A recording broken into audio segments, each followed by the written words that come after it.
Euh, Bonsoir, je suis Stéphane Pape, puis comme Quentin a mentionné, je suis membre du groupe Astro Pontiac. Nous sommes un organisme à but non lucratif. En temps normal, nous organisons des soirées publiques gratuites d'astronomie près de l'entrée de Luskville au parc de la Gatineau.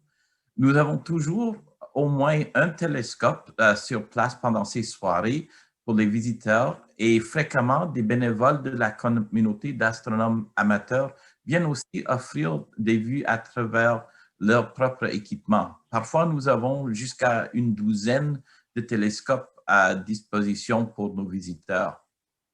Nous avons également un planétarium mobile que nous apportons aux écoles et aux groupes communautaires de toute la région.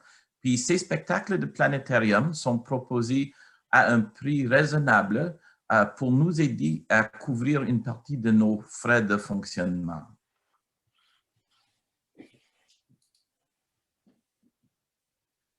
Alors, ceci, c'est une petite aperçu de la présentation. Comme nous le savons tous, ce n'est pas des temps normaux. C'est pourquoi nos activités à l'Observatoire et au Planétarium sont interrompues. Mais c'est un grand moment pour sortir et profiter du temps avec certaines des personnes les plus proches de nous. Et l'astronomie est un excellent moyen de passer une soirée. Vous pensez peut-être que les astronomes ont besoin de télescopes pour profiter d'une soirée sous le ciel nocturne, mais parfois il suffit d'une chaise confortable, une couverture et d'un chocolat chaud. Si vous avez des jumelles, c'est aussi une bonus supplémentaire. Ce soir, nous allons donc examiner des objets que vous pouvez explorer sans avoir besoin de beaucoup d'équipements astronomiques.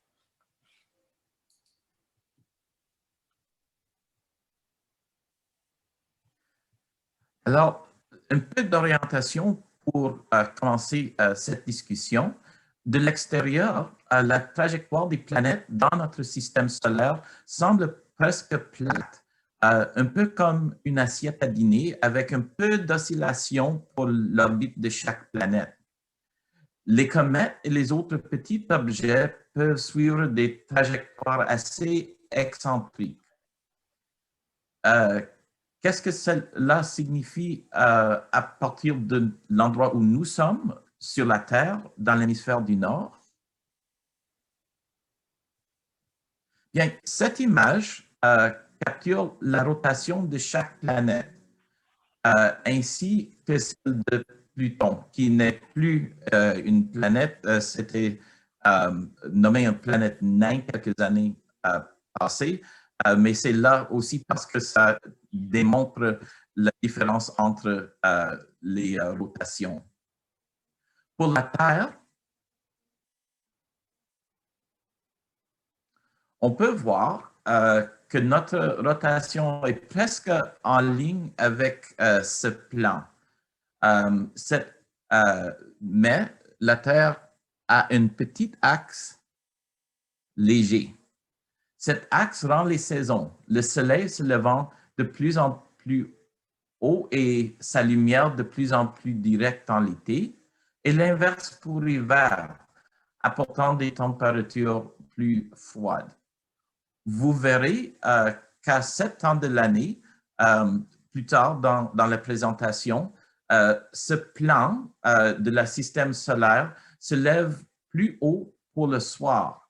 Cela fait que les planètes du soir et notre Lune semblent de se lever de plus en plus haut dans le ciel qu'en l'été. Le nom de cette ligne imaginaire à travers le ciel qui trace le plan du système solaire est l'écliptique. Un peu comme l'équateur terrestre, cette ligne imaginaire qui est tracée sur le pourtour de notre planète. Comme vous pouvez le voir, beaucoup des planètes tournent près de l'écliptique. Par exemple, Mercure, le Jupiter, c'est presque en ligne. Mars a un axe un peu plus prononcé. Mais le passage du jour et la nuit, puis regarder le ciel nocturne serait une expérience très différente sur Uranus, avec son rotation comme ceci, ou sur Pluton. On peut voir qu'elles sont presque sur leur côté. Avec des rotations qui nous donnent l'impression de tomber dans le ciel. Et sur Vénus, à cause de son rotation inverse, on peut voir la Terre, le Jupiter, Mars vont de ce sens-ci. Vénus va de ce sens à l'inverse. On aura l'impression que le Soleil se lève à l'ouest et se couche à l'est.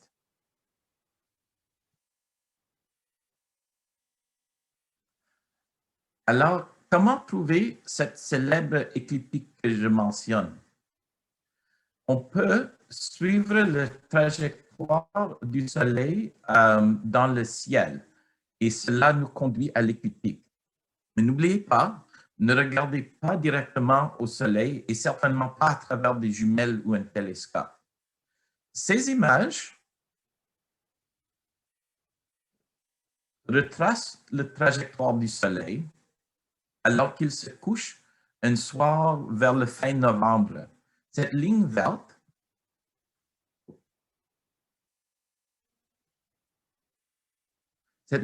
dans le ciel représente l'écliptique.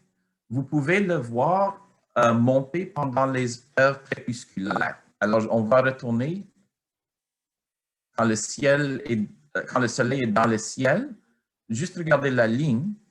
Cette plane, à cause de notre axe, monte de plus en plus dans le ciel pendant la soirée parce que dans le jour, c'est plus bas.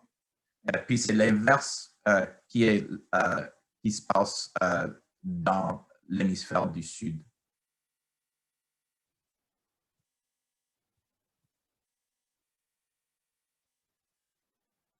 Alors, cette série de photos représente les changements au jour à jour à partir de ce soir vers 18 h, juste après le coucher du soleil. On peut voir que cette ligne, on peut tracer cette ligne, l'écliptique, qui suivent les planètes comme Jupiter, Saturne, Mars, le Soleil dans le jour, et aussi on va voir la Lune. Puis, alors, avec l'aide de cette écliptique, cette ligne imaginaire, on peut trouver les planètes parce que les planètes peuvent être repérées comme les points lumineux non loin de l'écliptique qui ne scintillent pas comme les étoiles ont la tendance à faire. Jupiter et Saturne ont été avec nous tout le long de l'été, puis sont encore visibles juste après le coucher du Soleil. Comme leurs orbites prennent de nombreuses années, nous les reverrons l'année prochaine à peu près la même période dans l'année. Alors, l'année prochaine, regardez pendant l'été pour rattraper ces planètes. Avec les jumelles, Jupiter offre un disque doré avec 4 minuscules pointes de lumière, les lunes galiléennes. Ces lunes sont appelées galiléennes parce que c'était Galilée qui les a perçues pour la première fois en pointant son télescope vers le ciel. Et pourquoi est-ce que ces lunes sont si importantes? En suivant le trajet de ces lunes de soir à soir avec son télescope, Galilée a remarqué que ces petites pointes de lumière faisaient l'orbite autour d'un autre astre. c'était très étrange parce que jusqu'à ce temps-là, tous tous les scientifiques respectés et tous les philosophes croyaient que la Terre était en effet le centre de l'univers. Mais s'il y avait quelque chose qui faisait une orbite d'un autre, d'un astre, cela ne pouvait pas être la vérité. Alors, cela a commencé l'astronomie moderne, mais avait des conséquences et répercussions pas très favorables pour M. Galilée, qui s'est trouvé en prison à cause des intérêts à ce temps, qui ne voulait pas parler d'un univers où la Terre n'était pas au centre. Alors, pour la Saturne, avec les jumelles, malheureusement, les anneaux fameuses probablement ne seront pas visibles. On a besoin d'un télescope avec un peu plus de puissance. Mais si on est chanceux, on peut voir Saturne un peu oblong, presque comme un disque avec des oreilles qui sortent. Puis cela, si on avait un instrument avec plus de puissance, on pourrait les mieux voir et cela deviendrait les anneaux avec quelque chose un peu plus précis.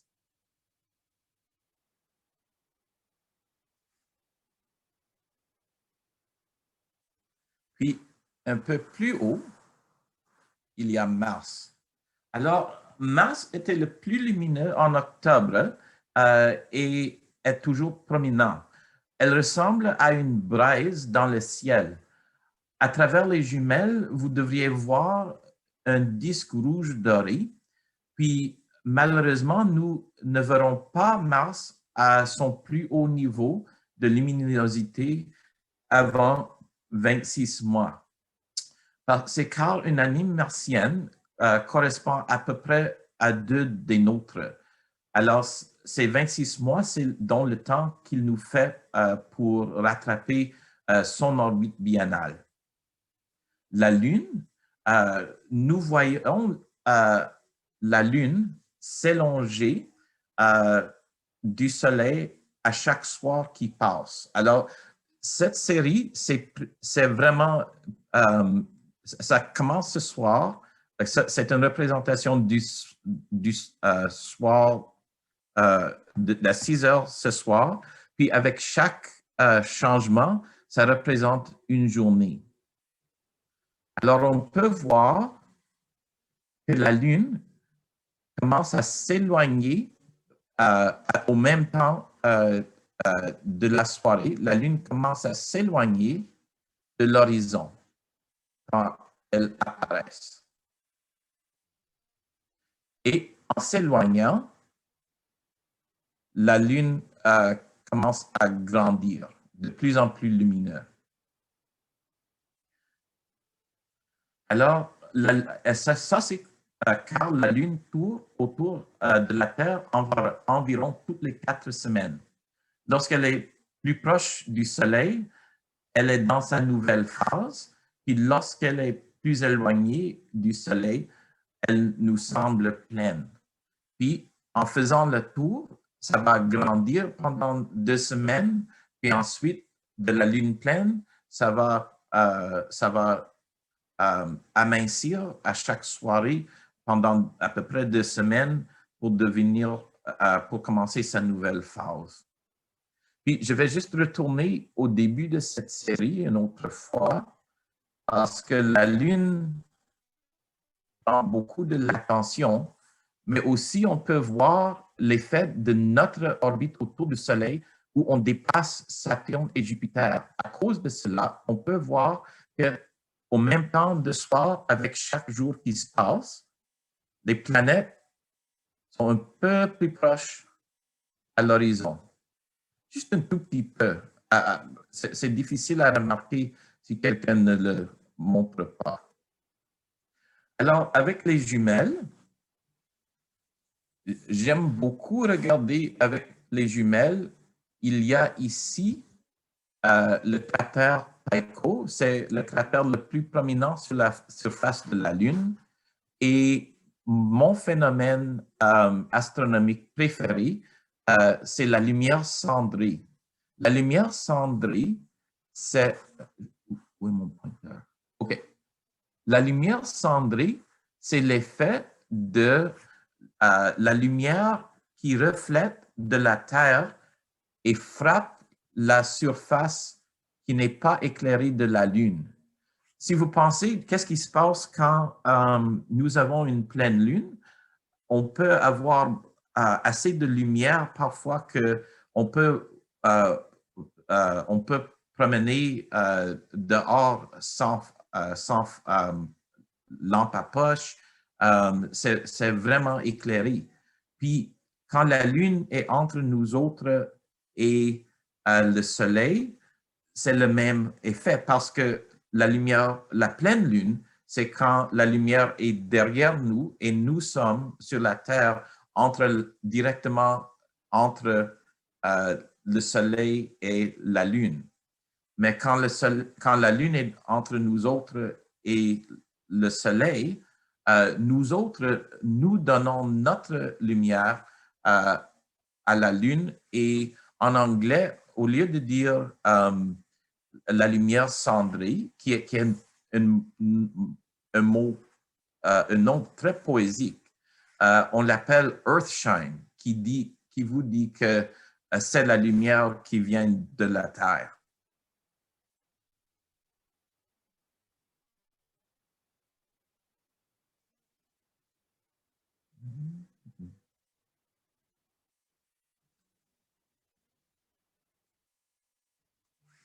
OK.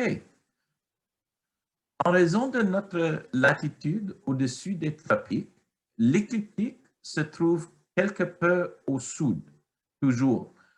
Même au plus fort de l'été, le soleil n'est jamais tout à fait au-dessus de nos têtes. À cause de ça, les faces nord de nos maisons sont plus fraîches et ombragées dans le soleil, dans l'été. Donc, en tournant notre dos à l'écliptique, nous sommes tournés vers le nord.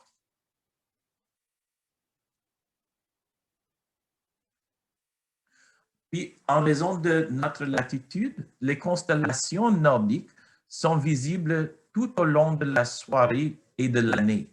Au fil des saisons, elles commencent la soirée dans un coin différent du ciel nordique, mais elles circulent autour de Polaris. Ici, Polaris. Aussi nommée l'étoile polaire, qui se trouve presque directement au-dessus de notre pôle Nord. Cette série montre les changements euh, de heure en heure dans le ciel un soir vers la fin de 7 novembre, commençant juste après le coucher du soleil. Alors, on peut voir que ce n'est pas de l'est à l'ouest. En effet, les constellations font le tour. Je vais juste retourner. Les constellations font le tour de Polaris. Euh, quasiment comme une horloge, mais à l'inverse.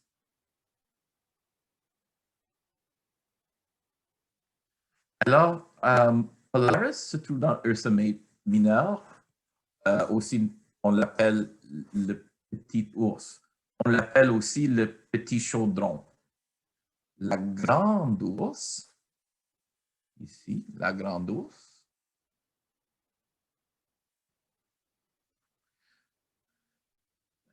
la grande ours et sa composante, le grand chaudron. Alors, c'est le parti le plus facilement trouvé du grand ours, le grand chaudron. Voilà où on le tient et voilà le pot dans le chaudron. Alors, c'est beaucoup plus facile à trouver le grand chaudron que toute la grande ours. Et ça, sont également visibles ici. Une autre constellation amusante à signaler est Cassiopée. Alors, si on prend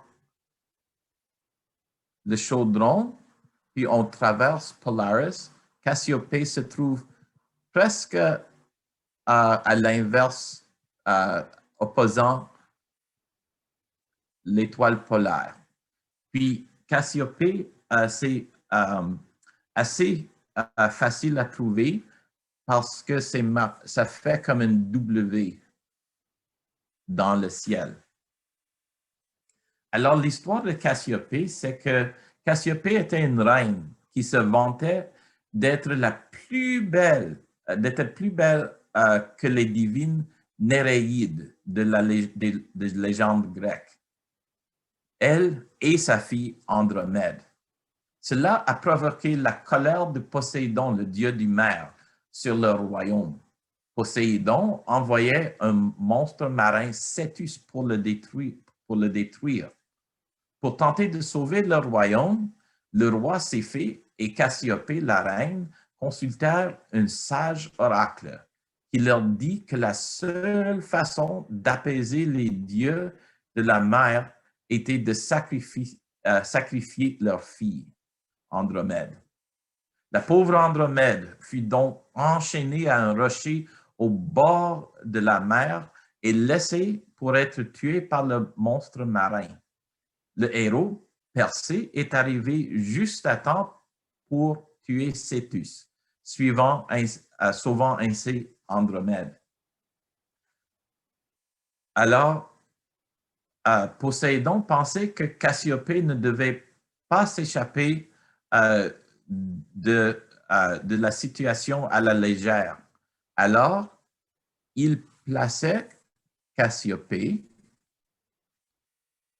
dans les cieux, enchaîné à un trône, toujours regardant Andromède, lui faisant face à jamais, à jamais oublier le choix qu'elle avait fait.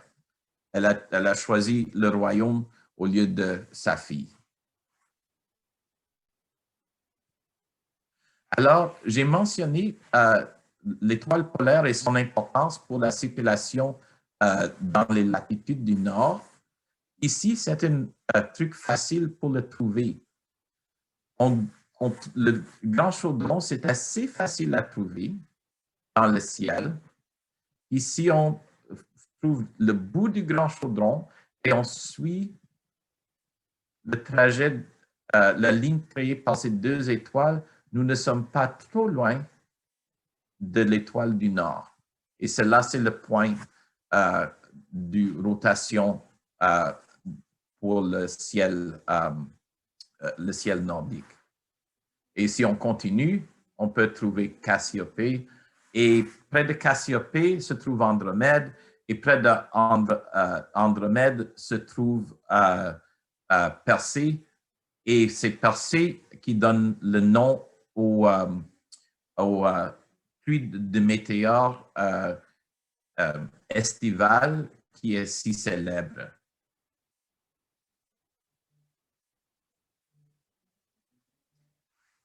Alors, parlant de ces météores célèbres, peut-être une petite vidéo pour démontrer ce que c'est en effet une météore. Une météore est une roche spatiale qui entre dans l'atmosphère terrestre. Lorsque la roche spatiale tombe vers la Terre, la résistance de l'air sur la roche la rend extrêmement chaude. Ce que nous voyons lorsque l'air autour de la roche est super chauffé et commence à briller est une étoile filante. Cette traînée lumineuse n'est pas réellement la roche. Il s'agit en fait de l'air chaud qui brille parce que c'est surchauffé pendant que ça traverse l'atmosphère en toute vitesse. Bien. Les Perséides sont en effet la pluie de météores les plus célèbres dans l'hémisphère du Nord. Puis, c'est parce que les Perséides passent pendant que le temps c'est beaucoup plus génial. Une soirée en août, c'est beaucoup plus agréable à regarder le ciel qu'une soirée pendant l'hiver. Mais puis aussi, elle arrive, puis on a quelques soirs pour les voir. Alors, ce n'est pas comme quelques pluies de météores passent juste pendant quelques heures et où ils ne sont pas aussi nombreuses que les Perséides. Alors, grâce au temps de l'année, le volume et la période où c'est possible de les voir, vraiment les Perséides sont les plus célèbres. Mais nous ne sommes pas déprimés pendant l'hiver pour avoir des pluies de météores. Il y a pendant décembre le pluie de météores des Gémeaux et aussi le pluie des météores Ursides ou des Ours. Puis, si vous êtes assez brave pour essayer de voir une, je vous conseillerais peut-être cette année d'essayer pour la pluie de météores des Gémeaux. Alors, la pluie de météores géménides annuelle devrait produire le plus grand nombre de météores dans la nuit du 13 au 14 décembre. Ça, c'est du dimanche soir à lundi à l'aube. Ces météores colorés ont tendance à être brillants par une nuit sombre sans clair-lune, comme on va avoir cette année. Vous pouvez facilement repérer 50 météores ou plus par l'heure. Puis, si c'est une nuit optimale pour les Gémeaux, il peut même être possible de voir jusqu'à 100 météores par l'heure. Alors, si on veut braver le froid, et on a sans beaucoup de pollution lumineuse, ça vaut la peine de peut-être essayer. Mais les Géménides sont à leur plus fort vers 2 heures du matin. Alors, ce n'est pas une soirée où on peut se retirer tôt.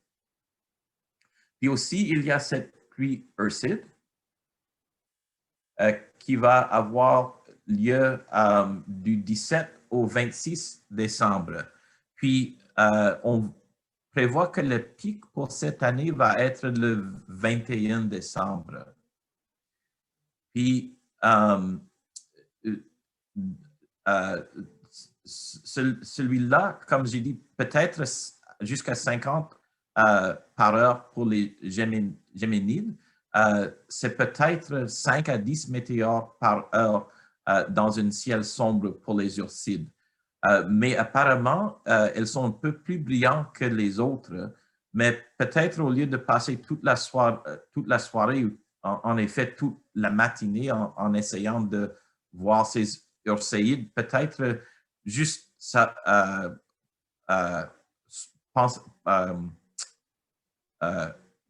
considérez-vous un peu chanceux de le voir peut-être un ou deux en passant vers leur avant ou après leur pic. Et j'ai mentionné que les pluies de météores sont nommées pour les constellations où ils se trouvent. Alors, je vais passer à un autre logiciel maintenant pour vous démontrer comment trouver quelques constellations qui sont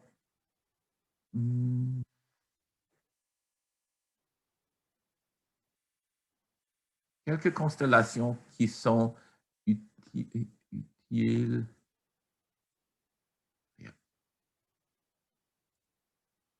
Et peut-être parmi les plus célèbres,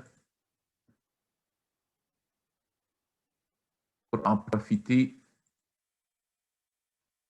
du ciel de l'hiver et aussi peut-être trouver quelques de ces pluies de météorites. Alors, vous allez peut-être vous rappeler de cette vue parce que c'était dans les dernières diapos.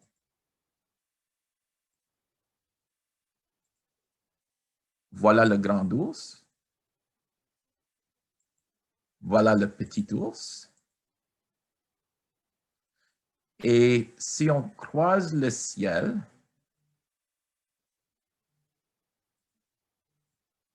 à l'opposé,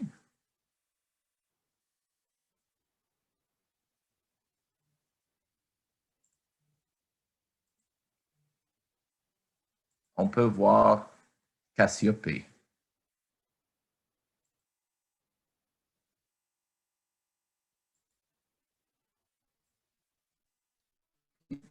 Avant de quitter cette partie du ciel, je vais vous montrer près de Cassiopée. J'ai mentionné que Andromède se trouve ici, juste dans la vue de Cassiopée sur son trône. On va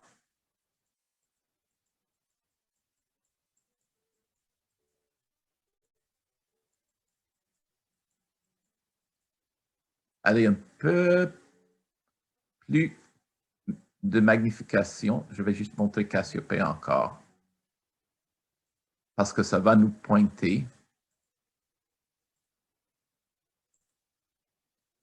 Si on a les jumelles, puis on regarde à ce bord plus aigu dans le W, parce que celui-ci, c'est moins aigu. Alors, trouvez le partie du W plus aigu, et si vous avez des jumelles, ça va vous pointer à ceci. Ceci, c'est la galaxie de l'Andromède. Puis cette galaxie est la galaxie la plus proche aux voies lactées. Alors, la galaxie complète, le plus proche aux voies lactées. Alors, c'est vraiment notre voisin intergalactique. Mais c'est 1 million d'années de lumière de loin de nous autres. Alors, si vous n'allez pas voir la galaxie si claire que si avec avec des jumelles, mais vous pouvez peut-être voir une petite tache de lumière floue. Puis cette lumière est sur un pèlerinage de 1 million d'années avant d'arriver à vos yeux. Puis c'est loin maintenant, mais ils disent que dans quelques milliards d'années, la galaxie Andromède et la Voie lactée vont rencontrer et faire une super galaxie. Mais ça va être très longtemps dans le futur.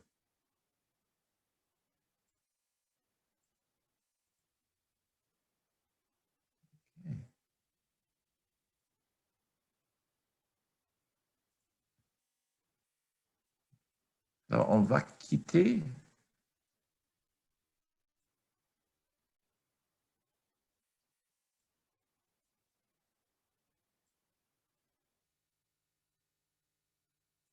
On va quitter le ciel nordique pour nous tourner vers ce qui trouve au-dessous de nous et aussi vers certaines constellations proches à l'écliptique. Dans cette partie du ciel, les objets, on va avancer l'heure un peu pour que vous puissiez voir. OK, ceci va avancer.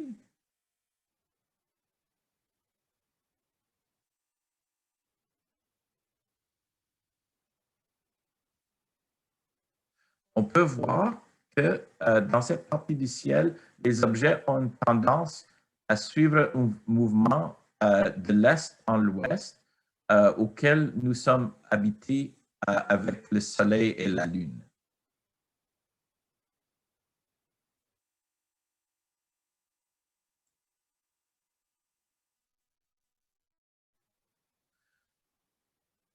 Alors, c'est ce que je vais juste vous donner l'horizon. Alors, en regardant juste au sud, ceci, c'est comment le ciel va apparaître ce matin vers 1 heure du matin. Alors, on avait avancé dans le temps, à peu près 5 heures de maintenant, mais pendant que les saisons avancent, cette vue du ciel va être ce qu'on voit juste après la coucher du soleil, disons dans janvier. Alors, si vous n'avez pas l'envie d'attendre jusqu'à 1 heure, 2 heures du matin pour voir ces constellations, on va les rattraper avec notre orbite autour du soleil et on peut les voir plus clairement et plus facilement pendant l'hiver.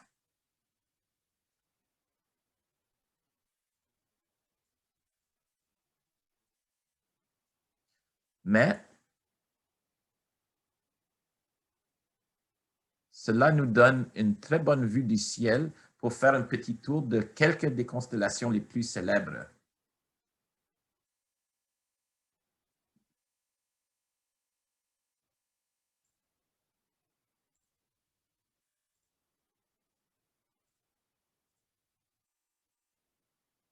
Alors, Orion, ici, c'est le chasseur. Puis, Orion est en effet une des rares constellations qui ressemble vraiment à ce que nous imaginons. Dans Orion, on peut voir la ceinture, puis les épaules et son tunique. Alors, je vais vous montrer. Je vais vous montrer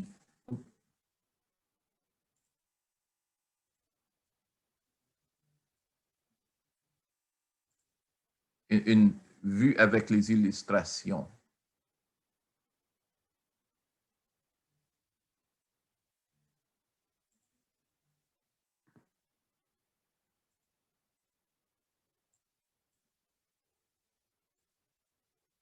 Alors, on peut peut-être même imaginer une club, mais certainement, on peut prendre la forme d'une personne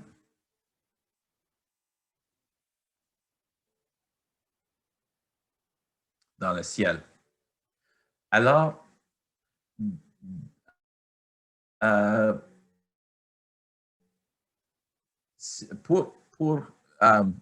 si vous avez des jumelles pour Orion, il y a certainement les étoiles à regarder, mais aussi, il y a un phénomène très intéressant. Je vais enlever les illustrations et on va faire la même chose qu'on a fait avec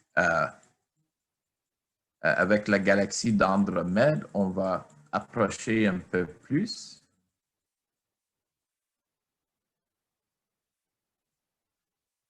Alors, si on a des jumelles, on trouve la ceinture d'Orion et on va juste en bas, il y a un groupe d'étoiles que parfois on dit c'est son épée. Et dans son épée, il y a une autre petite tache. Alors, cela, c'est une région où le gaz s'est récemment condensé pour permettre aux étoiles de s'enflammer. Aujourd'hui, ces étoiles vieilles de juste quelques millions d'années. Cela, c'est assez jeune comparé à notre Soleil qui a à peu près 6 milliards d'années. alors, ces étoiles de juste quelques millions d'années sont en train d'éliminer les matériaux restants de leur formation. Alors, ceci, c'est une couche de gaz et de débris entre les étoiles qui a aidé à ces étoiles permis à ces étoiles de former. Puis maintenant, ce qui reste, c'est comme si on met nos phares dans le brouillard. Alors, on peut voir une petite tache avec les jumelles et on peut savoir que ça, c'est une lieu de naissance d'étoiles.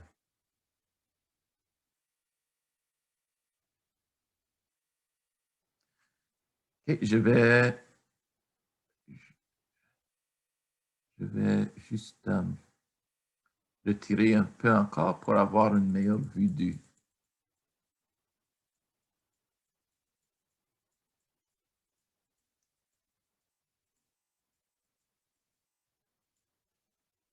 soleil, ou du ciel.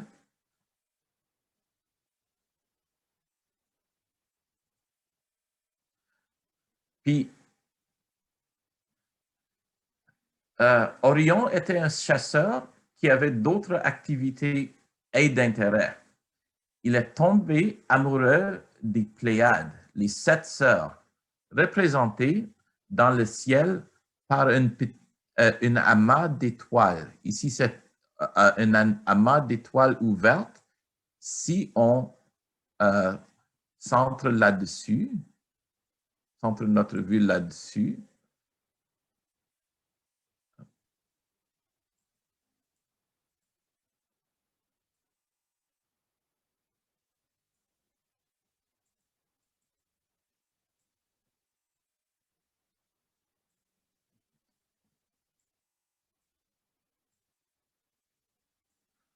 je vais juste enlever les noms des étoiles pour qu'on ait une meilleure vue.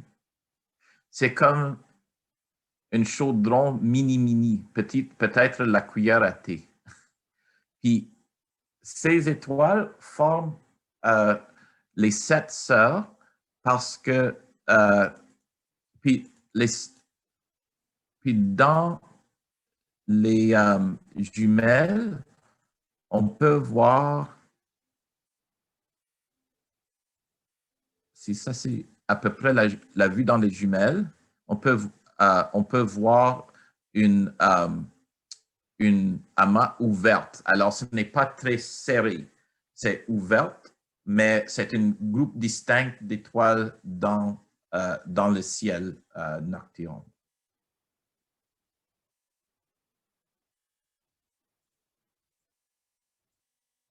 Alors, l'histoire, c'était que euh, euh, les 7 sœurs euh,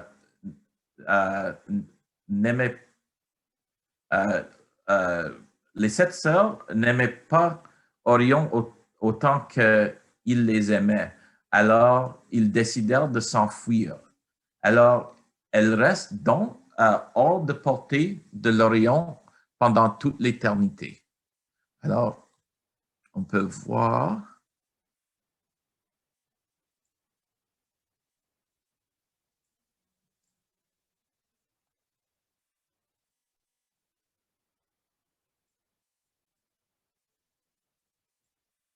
qu'avec la file de la soirée, pendant que les étoiles se déplacent, sont toujours hors des mains d'Orion.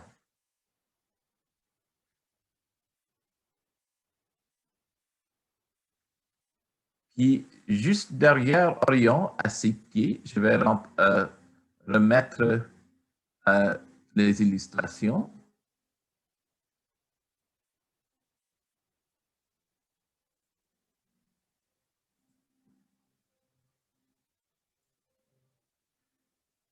Juste derrière Orion, à ses pieds, nous voyons l'étoile brillante Sirius, ici.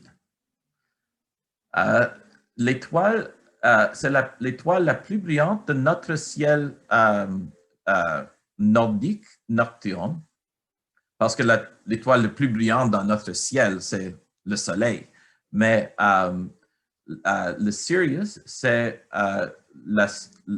l'étoile la plus brillante dans notre ciel nocturne, puis en grande partie à cause de sa proximité relative avec nous par rapport aux autres étoiles.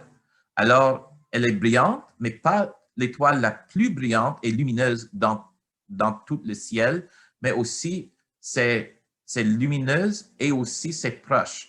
Alors, on le voit comme l'étoile la plus brillante par rapport à nous sur la Terre. Puis, elle brille et scintille et c'est presque violent quand on le regarde. Elle fait partie de la constellation du Grand Chien, qui est le fidèle compagnon de chasse de l'Orion. Et je vous ai mentionné que les étoiles ou les pluies de météores sont nommées pour les constellations.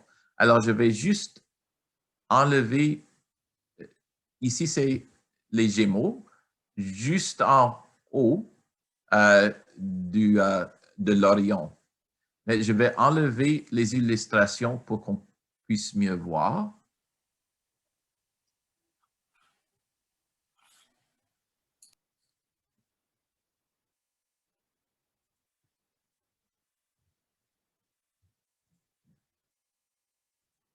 Et voilà les Gémeaux.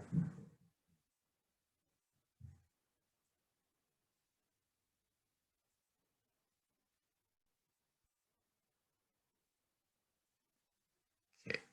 Je voulais juste les placer pour qu'on puisse nous orienter.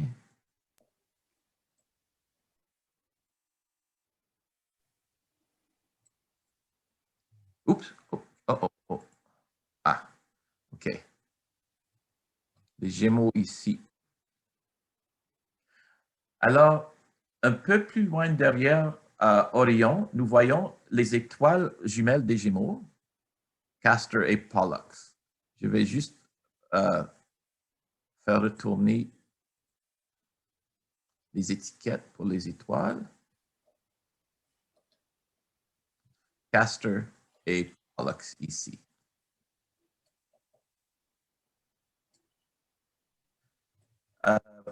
Puis, Castor et Pollux étaient des demi-frères jumeaux dans la mythologie grecque et romaine. Castor avait un père mortel, tandis que Pollux était le fils de Zeus. Confronté à la mortalité de son jumeau, Pollux a demandé à Zeus de le laisser partager sa propre immortalité avec son jumeau pour qu'ils puissent rester ensemble. Ils ont donc été transformés en la constellation des jumeaux.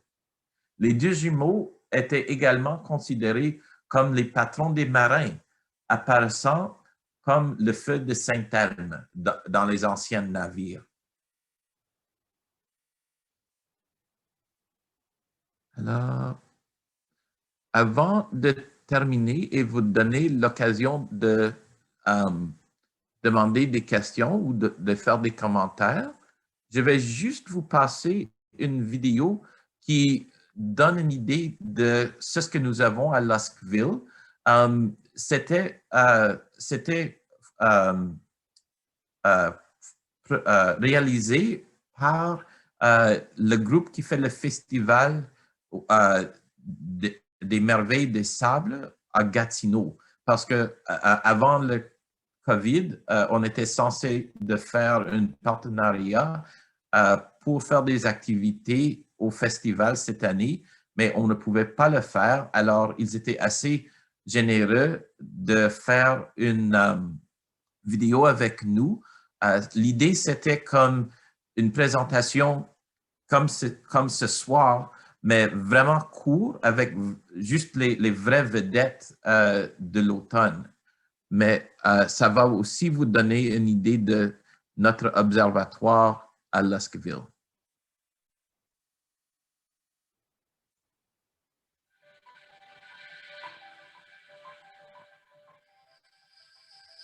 Bonjour, ici Stéphane Pape, le président de Astro Pontiac, ici à Luscville. Si vous avez déjà regardé le phénomène des Perséides pendant l'été, et vous avez aussi regardé le Jupiter et le Saturne, peut-être maintenant que c'est l'automne, vous vous demandez quoi voir. Bien, octobre, c'est un mois fabuleux pour voir le Mars. Mars, on voit de la Terre chaque 2 ans, puis on suit le trajet du Soleil et de la Lune par le ciel. Et sur cette même piste, on va